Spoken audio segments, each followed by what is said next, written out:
40 markah. Betul lah. 60 markah sorry. Tapi disuruh tukar jadi yang subjektif tu jadi 80 markah. Jadi tambah lagi 20 markah. Jadi lagi besar lah soalan subjektif tu markah dia. Jadi lepas tu dia buang soalan objektif tu jadi 20 markah je. Jadi 20 markah objektif, 80 markah subjektif. Jadi besar lah markah dia. Sebab tu hari ni, sebab hari ni kita punya topik sebenarnya kita dah nak habis dah tau. Kita punya ada 2 topik je lagi. Lepas tu saya buat tutorial. Tutorial ni tolong baca betul-betul untuk exam. Saya dah buat nota untuk tutorial lah. Lepas kita habis, kalau sempat habis lah. Boleh kita buat test minggu depan boleh? Kalau boleh lah. Boleh ke kalau kita buat test minggu depan? Kalau kita ambil masa kelas hari Jumaat boleh?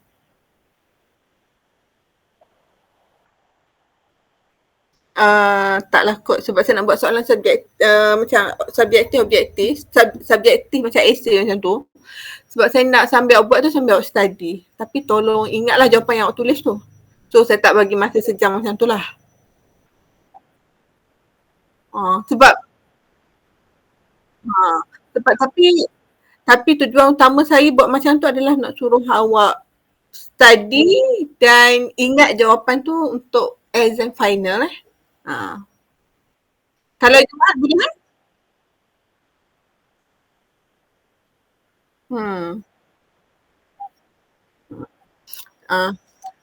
Yelah sebab ada yang ni tahu je. Tapi so kiranya boleh hari Jumaat tu. Nanti saya akan beritahu balik lah kita start pukul apa. Mungkin kita start pukul,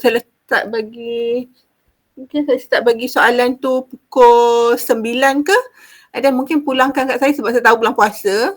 Bagi kat saya malam lah. Boleh? Sebab saya memang nak buat soalan macam subjektif essay. Saya dah cakap awal. Assalamualaikum doktor. Waalaikumsalam.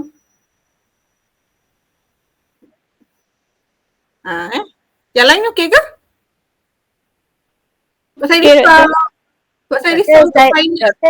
Ulang balik saya baru masuk. Okey, sorry. Semua dah ada kan ni? Budak lelaki tak ada lagi ni kan? Nanti saya akan ulang, nanti saya akan tanya balik dalam grup lah. Okey. Tapi sebab ada juga yang lagi yang tak ada. Okey.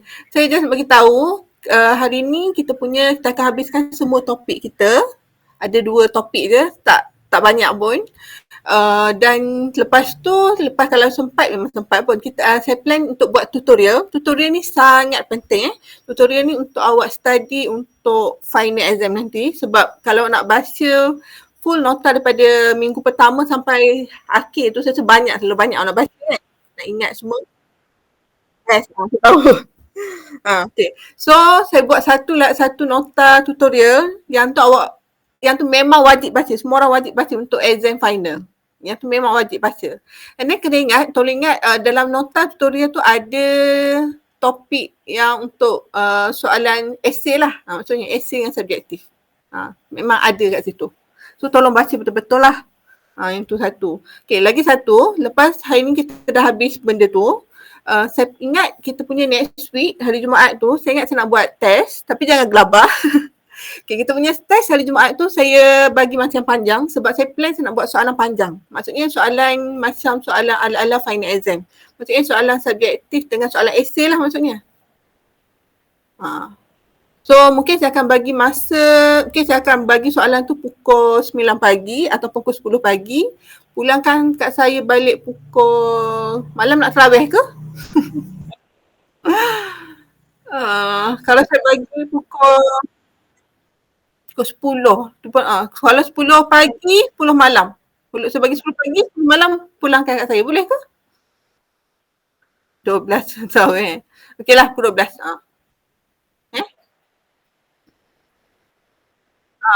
Itulah saya ada yang buat 20. Tak apalah. So pulangkan kat saya sebelum pukul 12 malam lah. Tu soalan tu akan ada banyak soalan macam subjektif, soalan essay lah. And then awak kena ingat lah macam mana soalan assignment, soalan test kita untuk next week nanti. Soalan kita punya final exam pun lebih kurang macam tu lah. Lebih kurang macam tu lah. Mungkin kita akan ambil Jumaat next week lah. Maksudnya waktu kelas Pagi. Pagi Ya doktor? saya akan keluarkan soalan tu mungkin pukul 10 pagi. And then pulang kat saya macam ada yang minta pukul 12 kan. Paling lambat. And then sambil buat tu sambil awak ulang kaji lah Okay. Lepas tu awak nak exam nanti awak baca, tolong baca balik lah. And then tutorial tu, nota tutorial tu tolong baca. Lepas tu kalau perlu tutorial yang seterusnya nanti kita bincang balik lah. Kita tengok dulu macam mana Sebab saya tahu sebab sekarang ni dah kita puasa kita tinggal lebih kurang seminggu je lagi kan. Takut nak bersedia untuk raya ke apa ke. Sekejap, saya tak ingat tarikh kita punya, awak punya exam final tu berapa bulan lah? Maksudnya berapa gap lepas raya? Seminggu ke? Bulan start. 17, 18, 19. Jadi lepas raya tu lebih kurang berapa hari ya? Seminggu. Seminggu. Itulah sebab boleh saya tak nak kacau dah awak masa tu sebab awak nak study ke apa. Sebab awak ada subjek lain juga kan? 5 subjek. Tapi kalau ada apa-apa nak tanya nanti just tanya kat grup. Kalau perlu tutorial ke apa, beritahu balik masa tu lah. Sebab saya rasa biasa study week memang orang fokus untuk baca kan. Okay?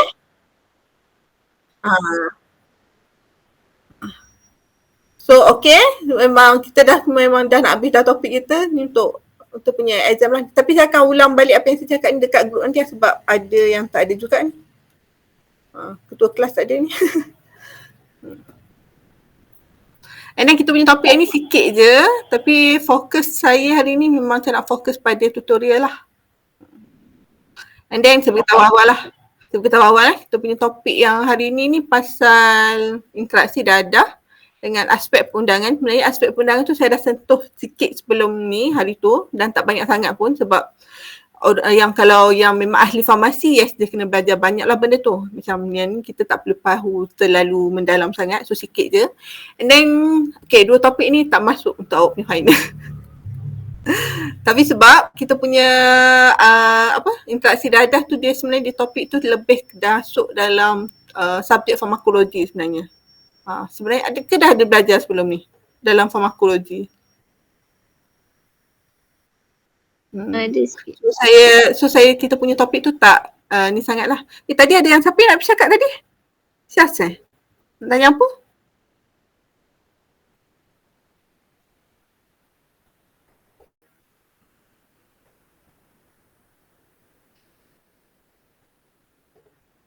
Okay, so ada apa-apa nak tanya berkenaan pasal test, pasal exam ke? Ada apa-apa nak tanya? Tak ada lagi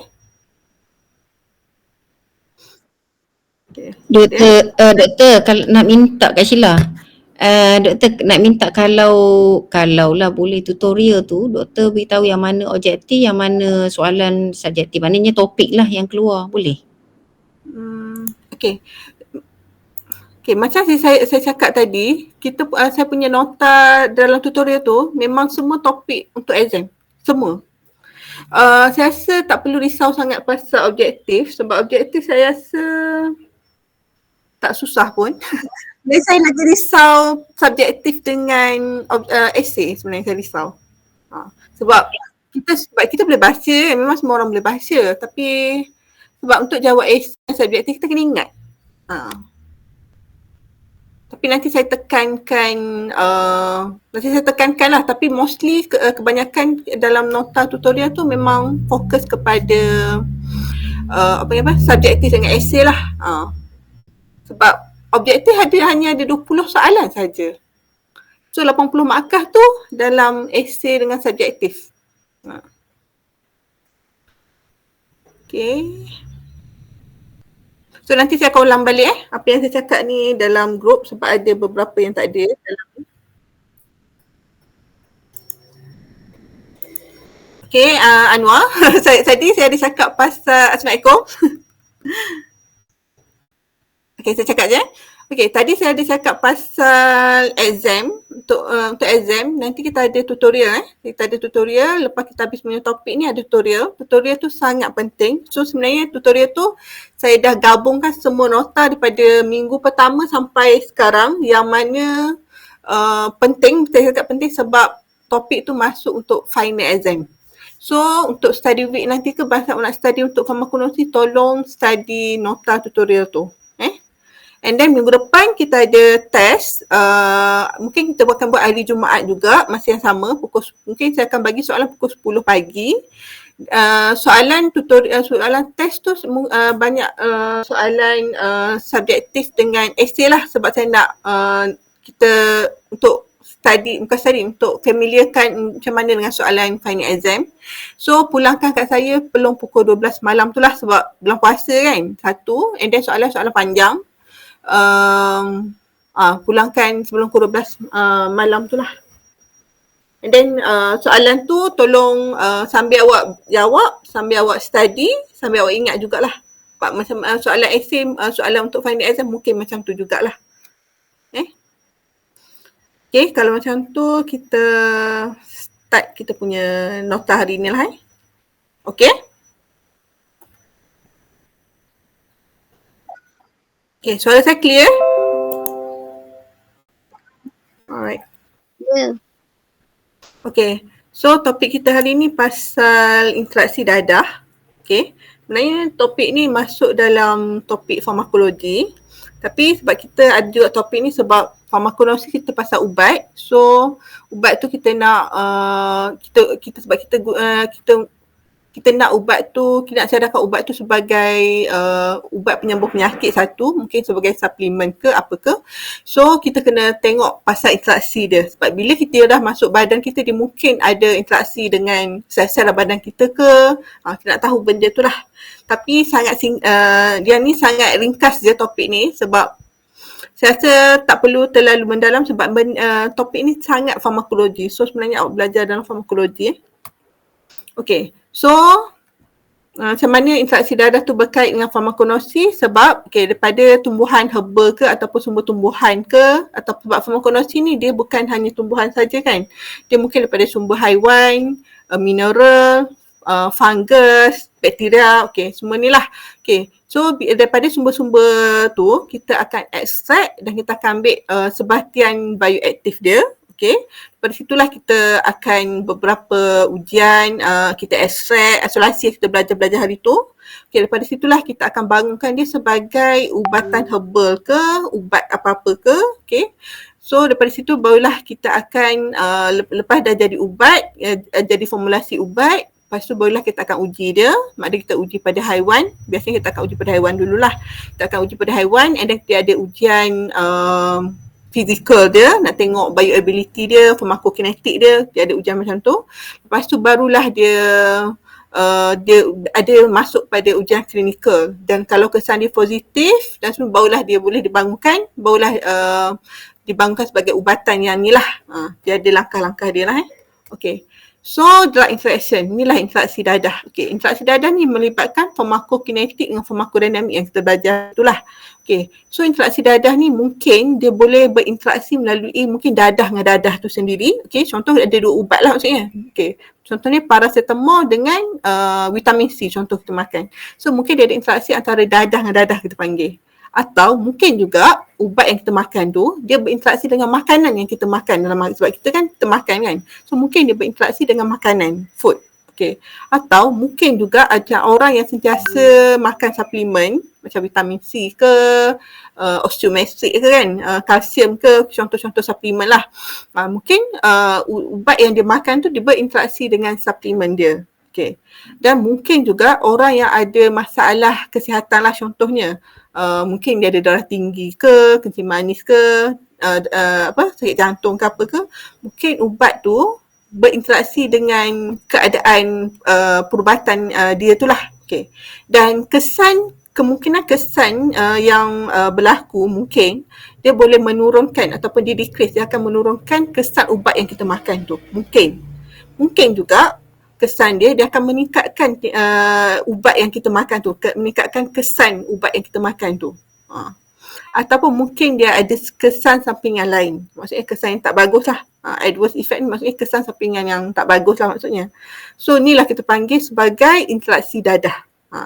Sebab macam ni lah, macam mana dia interaksi, sama ada dengan dadah-dadah sendiri, sama ada dengan makanan, ataupun sama ada dengan suplemen ataupun dengan keadaan fizikal tu lah. Terpulanglah sama mana keadaan fizikal macam saya sebut tadi. So inilah, so kesan dia akan sama ada dia akan meningkatkan kesan ubatan tu ataupun mungkin dia akan menurunkan kesan ubatan tu ataupun mungkin dia boleh menyebabkan kesan sampingan yang lain. Okay, so interaksi dadah.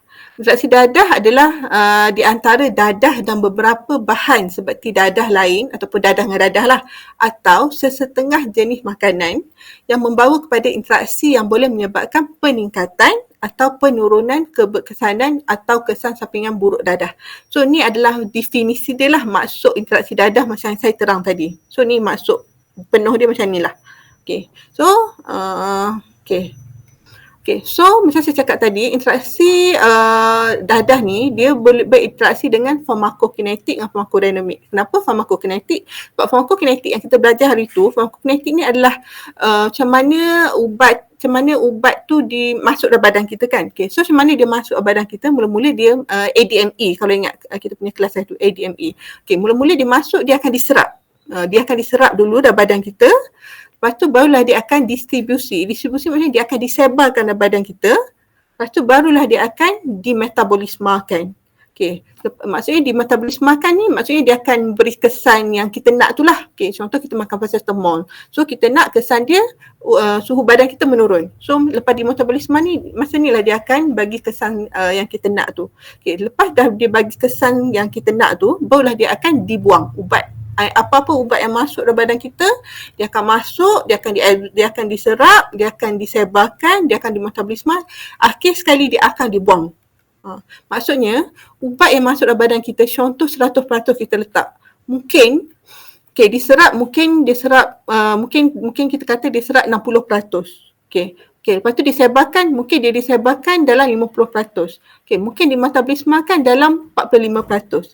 Mungkin dibuang dalam 30%, kita tak tahu. Tapi yang pasti ubat yang kita makan tu bukan 100% kesan dia. Bukan dibagi kesan 100% sebab akan ada yang hilang. Mana yang hilang mungkin dia akan hilang sama ada pembuangan, mungkin dia akan hilang masa dia disebarkan ke ataupun masa di metabolisme ni ke. So inilah sebab itulah ni penting farmakokinetik ni. Ni ADME ni. Faham So penyerapan dia ada faktor-faktor yang mempengaruhi penyerapan dia lah. GIT ni maksudnya gastrointestinal tract. Ya, maksudnya salur gastrointestinal lah. Gastrointestinal ni maksudnya dari kan contoh kita makan ubat kan daripada mulut. Kita masuk mulut, masuk laluan ni pharynx, esophagus, ke perut. Lepas tu dia lalu usus kecil, usus besar sampailah dia buang. So ni kita panggil salur GIT, gastrointestinal tract. Yang ni out of hafal pun tapi saya just nak bagi tahu je. Apa-apa ubat yang awak makan, dia akan lalu GIT ni. Dia akan lalu mulut, dia akan lalu pharynx, perut, semua ni lah dia akan masuk. So ni lah kita panggil GIT. So tapi ada faktor-faktor yang mempengaruhi faktor penyerapan ni. Salah satu faktor dia adalah ikatan pada salur gastrointestinal lah. Bila dia masuk dia akan terikat dengan apa-apa kan. Ada sel ke apa ke, protein ke apa. So ni lah apa-apa yang terikat sebab jauh kan, laluan dia jauh. Lepas tu dalam perut kita ada pH. Maksudnya ada asid kan. So pH dalam perut tu pun mempengaruhi. Sebab tu ada ubat yang kita makan, ada asid, mungkin ada asid tu dia hilangkan sikit ubat yang kita makan tu ke. So ni adalah faktor-faktor ni lah. Dan faktor terakhir adalah perubahan pergerakan intestinal. Inilah sebab kita makan kan. So pergerakan ni dia mempengaruhi juga kita punya ni lah. Faktor yang kedua yang mempengaruhi adalah distribution ataupun distribusi. Distribusi ni maksud dia penyebaran lah, disebarkan. Tapi distribusi ni susah untuk dijangka. Sebab kita tak tahu kan, sebab dia nak disebarkan. So kita tak tahu macam mana disebarkan tu. So salah satu solusi dia adalah untuk perubatan herba ni, kita inisiasi maksudnya kita mulakan ataupun kita bagi ubat tu pada dos yang rendah. Lepas tu barulah perlahan kita tingkatkan dos tu, tapi kita perhatikanlah macam mana tindak balas semua tu. So sebab untuk distribusi ni kita tak tahu, kita tak nampak. So biasanya kalau ubatan yang baru, kita akan mulakan pada dos yang rendah lah. Lepas tu barulah kita slow-slow akan tingkatkan dan kita akan tengoklah melalui pemerhatian lah. Tapi yang ni kalau dilepas klinikal lah, bukan ni saja-saja kita buat sendiri. Okey, faktor yang ketiga adalah metabolisme. Okey, sebab dalam hati, ataupun kita punya liver, organ paling utama yang terlibat dalam metabolisme dadah adalah organ hati ataupun liver. Okey, so dalam hati kita ni ada enzim. Okey, ada enzim yang boleh merangsang dan juga ada enzim yang boleh merencat. Merencat ni maksudnya menghalang lah. Merangsang ni maksudnya dia menggalakkan lah. Contohnya enzim tu akan meningkatkan metabolisme herba ataupun dadah. Maksudnya dia akan tingkatkan metabolisme. Maksudnya dia akan pecahkan ubat tu. Untuk dia akan tingkatkan. So kesan dia akan menurunkan kesan terapeutik lah sebab sebab dia metabolisme tinggi, so macam dia turunkan lah, dia macam dia macam ubat tu hilang. Ubat tu hilang, so jadi kesan terapeutik dia menurun lah. So kedua, perencat enzim hati. So kalau perencat ni maksudnya penghalang, maksudnya dia elakkan enzim tu memetabolismakan ubat tu. So dia akan menurunkan metabolisme dadah tu dan dia akan tingkatkanlah kesan terapeutik ni. So yang ni adalah beberapa contoh yang memang tak boleh ingat langsung pun. Memang saya cakap topik ni tak masuk exam pun, tapi yang ni sebab kita kena belajar. So ni adalah beberapa contoh liver enzyme inducer lah. Inducer ni maksudnya perangsang lah. Liver enzyme inhibitor ni maksudnya perencat. Ni adalah contoh ubat. Yang ni lah. Maksudnya setiap ubat yang ada ni dia berbeza, dia tak sama. Maksudnya metabolisme dia lain, penyerapan dia tak sama, distribusi dia tak sama, dia lain-lain. Tapi semua tu dah dikaji lah, dia punya pharmacokinetic dengan pharmacodynamic. Yang terakhir sekali, kesan ubat tu yang kalau kita belajar itu adalah penyingkiran kan. So interaksi yang mungkin berlaku sebab dia ada aliran darah dalam renal. Renal ni maksudnya kita punya buah pinggan ataupun ginjal buah pinggang. So sebab aliran dadah dalam bila kita makan ubat, aliran dadah tu dalam buah pinggang tu mempengaruhi lah interaksi dadah tu. Dan juga pH urin lah, air kencing, mempengaruhi jugalah. Dan saingan proses, sebab dalam kita punya badan memang berlaku banyak proses kan, perembesan ke, penyerapan ke, ini salah satu proses perembesan aktif lah. So saingan lah maksudnya, saingan proses ni pun mempengaruhi proses penyingkiran ni lah. Yang kedua diuresis lah. Diuresis ni maksud dia macam ubat yang menggalakkan pembuangan air kalau tak silap saya. So ni salah satu faktor lah, faktor yang mempengaruhi. So yang tu pharmacokinetic, yang tu interaksi antara pharmacokinetic. Sekarang kita tengok interaksi pharmacodynamic pula. Interaksi pharmacodynamic dia boleh jadi antagonisme, mungkin ataupun mungkin dia boleh jadi pertambahan ataupun mungkin dia boleh jadi synergisme. Apa itu antagonisme? Antagonisme ni maksud dia interaksi dadah yang mempunyai tindak balas yang bertentangan. Contoh dia acetylcholine dengan noradrenaline. Contohnya acetylcholine ni mungkin saya tak ingat tapi acetylcholine mungkin dia meningkatkan dengupan jantung, ataupun noradrenaline mungkin dia kesan dia menurunkan dengupan jantung. Maksudnya kesan dia bertentangan. Satu meningkatkan, satu menurunkan. So sebab itu kita panggil antagonisme. Kesan interaksi farmakokinetik yang kedua adalah pertambahan. Pertambahan ni adalah interaksi dadah yang beri kesan yang sama. Contohnya depressant CNS. CNS ni maksudnya kita punya central nervous system ataupun kita punya dekat bahagian otak lah, kita panggil CNS, kita panggil kat bahagian otak ni. So ubat sedatif dengan ubat hipnotik, dia mempunyai kesan yang sama. Maksudnya dia meningkatkan, ubat sedatif ni meningkatkan ubat sedatif ni meningkatkan dan ubat hipnotik ni pun meningkatkan. So mempunyai kesan yang sama. Tu kita panggil kesan pertambahan. Dan interaksi farmakokinetik yang terakhir adalah synergisme. Synergisme ni adalah maksud dia gabungan dadah tu yang memberi kesan yang lebih baik. Contohnya alkohol dia merangsang aktiviti analgesik aspirin. Aspirin ni biasa kalau dulu kita guna ubat demam biasanya. Tapi sekarang tak guna sangat sebagai ubat demam, kita guna paracetamol. Sebab aspirin ni dia ada risiko melukakan kita punya usus. Tapi sekarang still ada lagi orang guna aspirin. Tapi untuk demam kita tak guna dah lah aspirin ni. Okay. Tapi macam mana dia nak meningkatkan kesan aspirin ni, biasanya dengan alkohol lah. Maksudnya dalam aspirin tu dia ada kandungan alkohol lah. Sebab dia boleh beri kesan lebih bagus lah. Okay. So, ni beberapa langkah macam mana untuk mengurangkan risiko interaksi dadah ni lah. Okay, pertama kita kena kenal pasti faktor risiko pesakit tu yang kerja doktor lah. And then kita kena tengok sejarah pengambilan ubatan dia.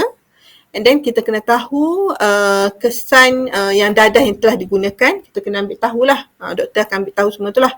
And then dia akan menilai kesan terapeutik ubat mana yang sesuai semua tu. Okay.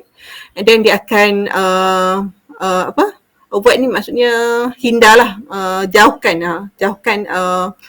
kesan terapeutik yang kompleks lah maksudnya. Kalau macam pesakit tu ada kencing manis ke, sakit buah pinggang ke, maksudnya dia ubat yang dibagi tu dia kena tengok betul-betul lah, takut ada kesan komplikasi kan, nak maksud dia nak mengelakkan.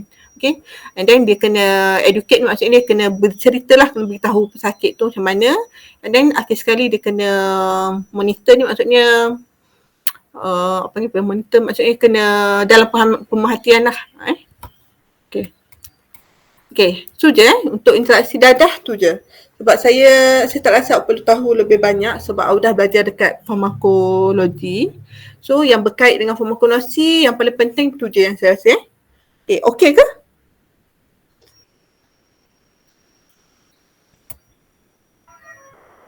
Okay. Okey doktor.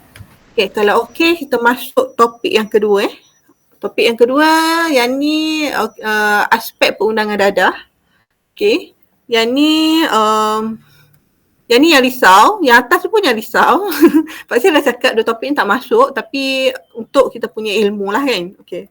Dan aspek perundangan ni sangat simple sebab kita bukan ahli farmasi, kita bukan doktor untuk tahu lebih-lebih akta dadah tu. Tapi kita just tahu sikit-sikit je apa yang penting je. Okay.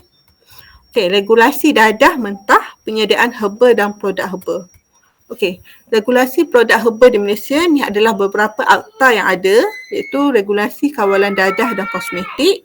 Okey, yang kedua akta perubatan, yang ketiga akta racun, yang keempat akta dadah berbahaya, yang seterusnya akta jualan dadah, seterusnya akta perlindungan hidupan liar, seterusnya perdagangan antarabangsa dalam akta spesies terancam. So ni adalah regulasi produk herba yang kita punya akta lah yang ada ni. Inilah dia ada bermula tahun dah lama dah. 1952. Lama dah sampai sekarang. So dia ditambah baik je lah akta-akta ni. Tapi dia dah ada lama dah benda ni. Okay. So panduan regulasi produk herba di Malaysia. Okay. So macam kita contoh siapa-siapa lah nak kita sebagai ahli farmakologi, kita study and then kita kononnya kita macam kita bangunkan satu ubat contohlah. Dan kita kata ubat tu ada kemampuan untuk menurunkan darah tinggi ke apa ke, dan kita dah jalankan banyak penyelidikan. Kita dah test pada haiwan, pada tikus, pada sel, dan kita dah test pada klinikal. Biasanya untuk klinikal ni kita kena kolaborasi dengan Pharmaniaga ke, macam cakap-cakap besar lah sebab kita nak buat ujian klinikal kan. Okay. So untuk membuat benda tu, ni adalah akta yang kita kena ikut lah. Okay. Salah satunya adalah Guideline of Good GMP kita panggil. Okay. Macam produk-produk ubat ke, makanan ke, dia mesti ada GMP ni. Okay, seterusnya inilah untuk kosmetik. Kosmetik pun dia ada akta dia jugalah yang nak kena ikut. Okay. And then ni drug semua ni lah. Okay. Ni semua ni lah. Dan clinical trial semua ni ada kajian klinikal lah. Okay. Memang tak payah ingat pun. Okay. Kenapa benda ni ada? Kenapa kena ada banyak akta-akta semua ni? Sebab kita nak jaga kualiti lah. Sebab impak dia adalah pada keselamatan dan efikasi konsumer. Sebab kita makan benda tu. Mungkin sebab dia nak jual benda tu. Jadi orang yang beli, orang yang makan, dia ada kesan. Sebab bila apa-apa benda yang masuk ke badan kita, dia akan ada interaksi. Dia akan ada dia akan diproseskan. So dia ada kesan dia. Kesan dia mungkin ada pada kita punya ada pada hati kita, buah pinggang kita. Yang paling utama organ metabolisme lah. Organ metabolisme yang paling penting adalah hati lah. Dan organ penyingkiran utama adalah buah pinggang. Sebab tu untuk makan apa-apa suplemen ataupun produk ubat, benda yang paling risiko adalah pada kita punya hati dan juga buah pinggang. Sebab tu adalah organ metabolisme paling utama dan buah pinggang adalah organ untuk kita buang balik benda tu. Jadi untuk makan tu memang kita kena hati-hati, kena tengok betul-betul. So kena pastikan tiap ubat ataupun suplemen yang kita makan tu memang berdaftar dengan KKM. Dia ataupun bawah MPRA, dia ada kod dia, kita kena check betul-betul. Tak boleh main makan je sebab kesan dia kita yang akan tanggung. Macam itulah. Okay, so kita kena pastikan dia kena ada ubat yang ataupun ubat herba yang dia kena ada formulasi yang konsisten lah. Okay? Dan dos terapeutik yang konsisten. Contoh dia kata vitamin C berapa? 500 mg ke contoh dia kata. Satu biji vitamin C tu disuruh kita makan sehari je dan dos selamat adalah 500 mg je. Dia kata 500 mg tu boleh memberi kesan yang bagus dah macam tu. Dia tak boleh dia kata mungkin 500, mungkin 1000, mungkin 5000. Dia tak boleh macam tu. Dia kena ada dos yang konsisten. Okay. Dan dia kena ada kesan klinikal yang dipercayai. Kalau tak ada kesan klinikal yang dipercayai, memang bahayalah kan. Kita pun tak percaya and then kita tak boleh dan lagi satu orang yang menjual ni biasanya dia overclaim. Maksudnya dia terlalu dia kata ubat ni bagus macam tu. Tapi kita tak tahu. Sebab tu dia kena ada kesan klinikal yang boleh dipercayai. Maksudnya dia kena ada data klinikal tu yang membuktikan kesan klinikal tu memang boleh dipercayai.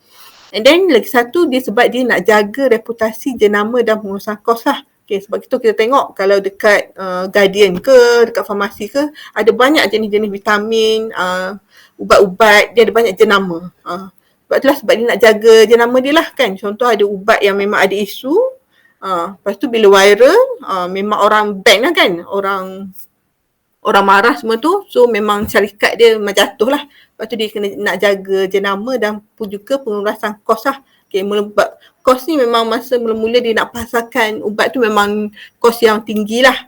Tapi bila dia dah memang terbukti semua tu, so dia boleh, kos dia tu konsisten lah maksudnya. Okay. And then lagi satu memang kalau orang tu tak nak jaga pun, kita ada kat Malaysia ni kita ada badan yang bertanggungjawab untuk kawal benda ni. Contohnya badan pendaftaran, contohnya KKM lah, contohnya KKM, MPRA, bahagian farmasi negara, dia akan pantau lah benda ni. Okay? Sebab ni memang keperluan regulasi. So KKM ataupun MPRA, bahagian farmasi negara tu dia akan minta data-data ni kalau ada ubat yang baru ke apa. Okay? Kalau tak kena saman ke apa ni lah. Okay. Selain tu dia ada kawalan kualiti ataupun kita panggil QC. Okay, siapa yang duduk bawah kerja dengan farmasi ke, company ke, QC ni memang biasa kita dengar lah. Dia ada dokumen QC ni lah. Macam mana melibatkan proses penyediaan dan macam mana produk tu lah. Okay. Salah satunya adalah monograf. Monograf ni adalah maklumat spesifikasi yang menerangkan prinsip ciri-ciri bahan tumbuhan dan panduan pengenal pastian ciri-ciri sebagai pengesahan bahan tumbuhan tersebut lah. Macam dia nak kata dia ambil bahan aktif daripada tumbuhan tu. So dia kena ada bukti lah yang menunjukkan inilah kita panggil monograf. Okay. Dan istilah lain kita panggil pharmacopoeia. Maksudnya pengumpulan data sah monograf. Ni adik-beradik dia lah. Okay. Dan dokumen tidak rasmi dia boleh dia boleh kata banyaklah dalam jurnal ke, dalam artikel ke, orang Mak Saleh buat ke, jurnal-jurnal. Tapi tu kira dokumen tidak rasmi. Untuk dia bangunkan sebagai drug dia kena ada data rasmi. Kalau kita ambil berdasarkan jurnal-jurnal je, tu kita kira sebagai dokumen tidak rasmi lah. Okay, yang ni adalah yang saya cakap tadi je. Okay, pasal monograf ni. Okay, monograf ni daripada ni lah National Formulary ni, USP&F ni. Okay, so ni lah monograf yang saya terang tadi. Okay, dan okay, key component dalam monograf ni yang pentingnya adalah dia tengok identiti tu, and then dia tengok kekuatan ubat tu lah apa ke apa kan. Then dia tengok purity, maksudnya ketulenan tu lah. And then dia tengok performance, maksudnya macam mana tahap performance ni, maksudnya prestasi lah, macam mana prestasi ubat tu ke ataupun macam mana prestasi produk tu. Okay, semua ni lah. Okay, tu je. Okay ke? Okay. Then macam saya cakap lah, kalau orang rasa susah dua topik ni pun jangan risau, sebab dua topik ni saya tak masukkan dalam kita punya final. Tapi sebab ni masuk sebab dia topik kita punya dalam course information kita, so kita kena tahu jugalah Okay. So sekarang ni kalau semua okay, saya nak masuk tutorial. Okay ke? Okay? Okay. Tutorial ni penting Okay, saya ulang balik Tutorial ni sangat penting Okay, kita punya tutorial. Tutorial ni kita ulang kaji balik topik yang kita dah belajar. Okay, sebelum tu saya nak cakap sekarang kita dah habis semua topik kita. Okay, kita dah habis semua topik untuk farmakologi. So tutorial ni kita nak ulang kaji balik je topik yang kita dah belajar. Okay, and then tutorial ni saya hanya pilih beberapa topik yang penting. Memang fokus kita kepada kita punya exam final lah. So tapi sekarang kita memang dah habis semua topik. Okay.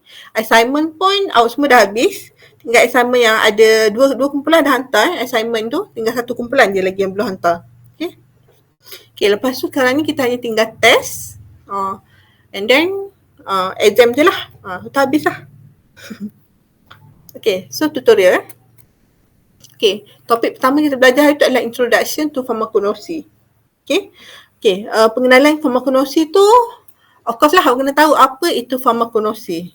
Okay, farmakognosy, farmakon maksudnya drug ataupun dadah. Okay,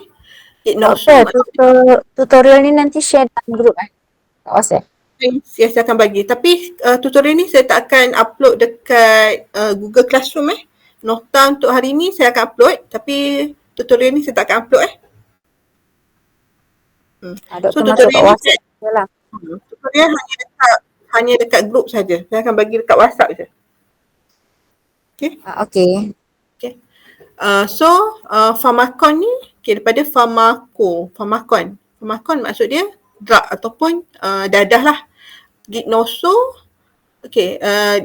then ni farmakon. And then nosi ni daripada perkataan gignoso maksud dia knowledge ataupun ilmu. Ni yang saya kata untuk objektif tak apa, awak berbaca, awak macam awak boleh ingat lagi. Tapi kalau untuk soalan untuk soalan subjektif ataupun esei, awak kena ingat. Nak tak nak memang kena ingat. Macam contoh saya tanya, what is pharmacognosy? Ataupun saya kata terangkan pasal pharmacognosy. Nak tak nak awak kena cakap lah benda yang penting ni, pharmakon. Maksud dia drug ataupun dadah. Then gignoso maksud dia ilmu lah ataupun knowledge lah. Okay. And then barulah awak cakap istilah panjang farmakognosy. Farmakognosy adalah kajian medicinal use of crude drug from natural resources lah. Kalau yang nak jawab bahasa Melayu tu nanti boleh translate siap-siap lah. Buat siap-siap maksud bahasa Melayu dia lah. Yang ni sebab saya ambil nota daripada hari tu punya. So bahasa Melayu dia kajian perubatan, kajian kegunaan perubatan dadah mentah daripada sumber alam semula jadilah maksudnya. Dan ini adalah contoh sumber farmakognosy iaitu daripada tumbuhan, haiwan, fungi, mikrob dan mineral lah.